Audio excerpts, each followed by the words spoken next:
How to edit document after it has been sent for signature. Hi everyone, in this video I'll be showing you the ways to edit a document after it has been sent for signature. So then, to edit a document after it has been sent for signature, you have to make sure to watch this video till the end and follow the instruction as guided. So first of all, when you're logged in, it's going to take you to the home page, and here you need to go ahead and access the particular document that you have already sent. So for that, go to manage from the top of your page. Then you can go ahead and open up the document for which you wish to go ahead and edit it. So click the arrow icon right in the corner and then scroll down a bit, and you'll be able to find this option as edit. So here you need to go ahead and press on the continue button next to the particular document for which you wish to make changes.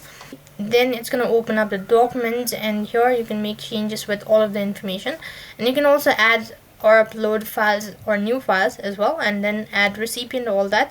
Once done making changes, click the next button located right at the bottom, and here you can go through it and click the correct button. If the information seems to be valid enough, click on add field. Then you'll have successfully edited document after it has been sent for signature. So that's it for this video. I hope the video was helpful. Make sure to like, share and subscribe to our channel. Thank you for watching. See you in the next video.